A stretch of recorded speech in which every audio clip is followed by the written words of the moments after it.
Hello everybody, so this is Dr. Sergey Sargasov, and today let us look into the topic that I entitled Polar Coordinates and Graphing.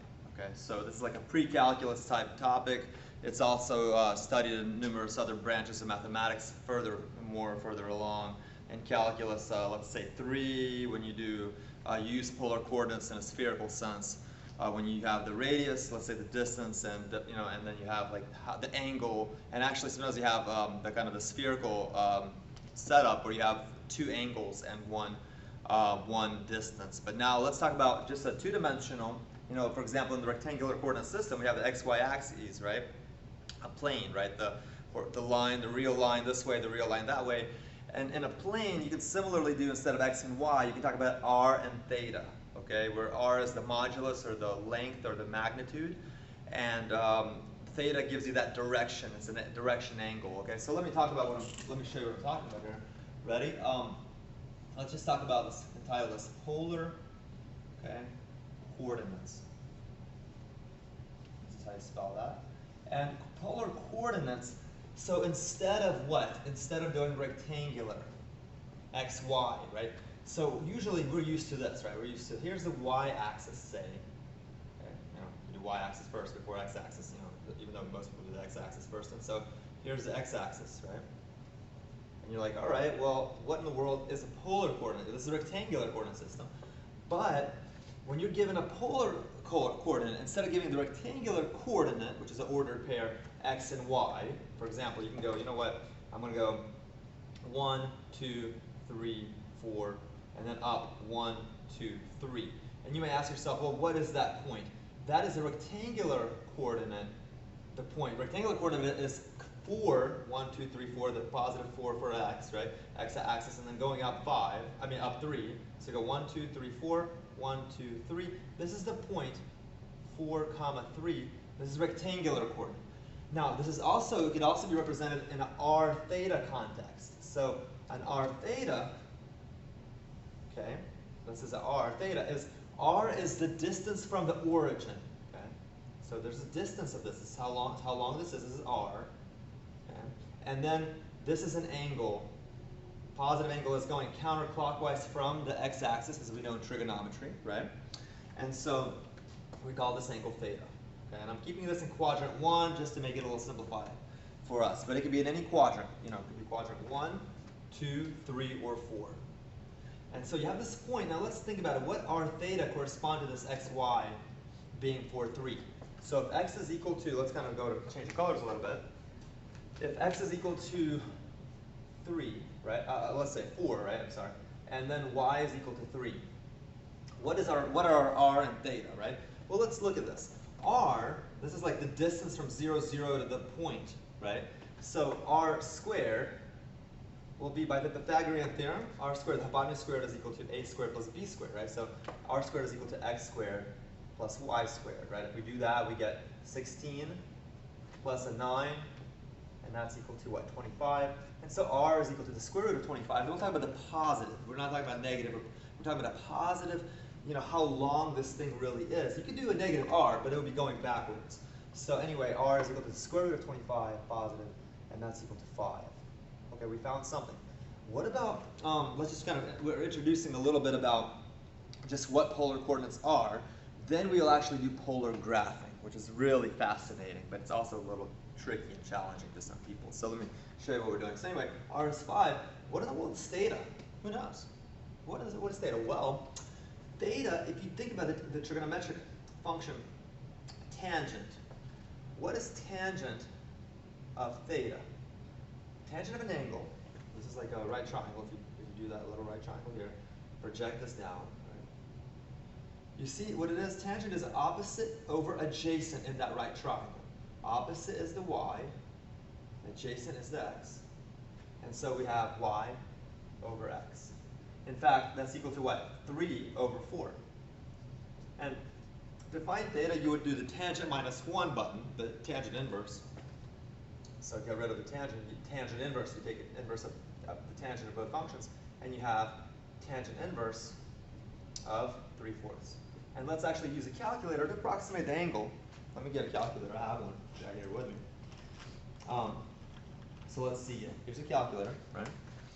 And what we do is we put in, what is that, 3 divided by 4? This is how you would do this.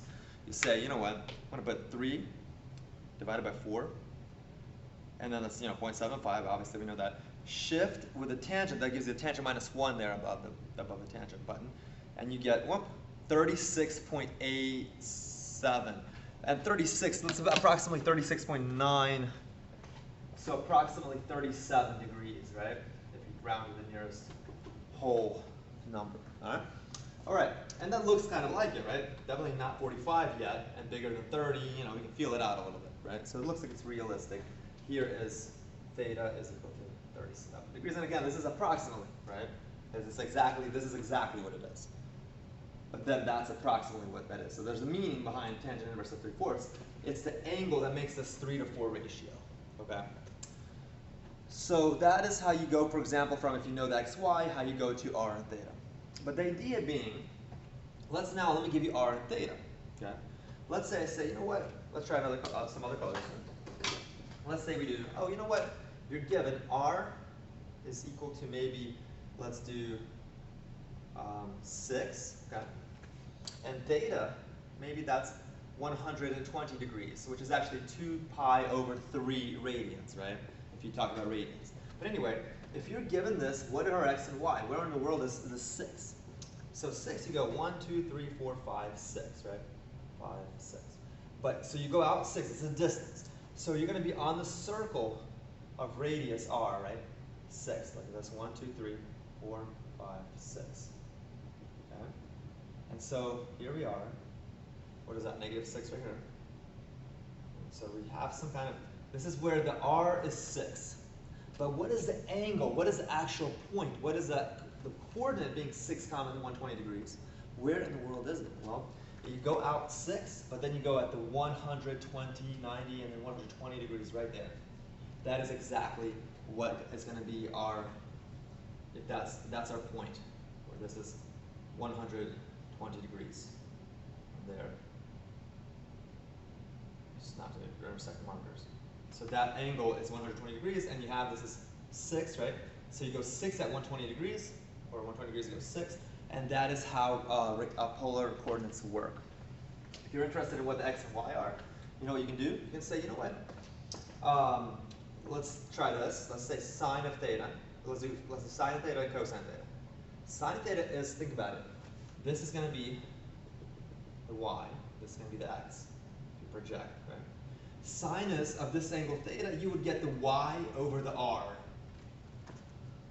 That's the formula, y over r, right? And so y is equal to r sine theta. Y is equal to r sine theta always, right? For polar coordinates, you go from r theta to the y, the vertical, the rectangular coordinate, you would get that. And similarly, cosine theta is adjacent, which is x, over the hypotenuse r. And so you get x is equal to r cosine theta. And so if we put this all in, right? And this is about 37 degrees, but honestly, if you think about it, sine, oh no, so this is different. This is a 120 degrees we're talking about. Yeah, 120 degrees, right? We're talking the purple problem here. So let's see, y here, so x is going to equal to what? What's a 6 cosine 120? That's a 6 and a negative 1/2, right? Cosine of 120 degrees. It's a negative 1/2. And so that's a -3. And the y is going to be 6 times, what is this, sine of a 120 degrees? Who knows? √3 over 2 positive, right? Going up. And so that's going to be 3 √3, okay? And so we have the point -3, 3 √3. That's the same as saying 6 at 120 degrees, okay? There we are. And if you've given this, you could find the r and theta given the same way we did in blue. It would work. All right. So now let's skip a few semantics. Let's go kind of right on to graphing, if you cool, polar graphs. So here's the idea. All right. Here's the idea that we want to understand here. Polar graphing, as difficult as it may seem, in some ways is easier, makes things easier, or makes you being able to graph things that you can't do otherwise. You just can't. For example, let's say I say, you know what, polar graphing, so polar graphs, graphing.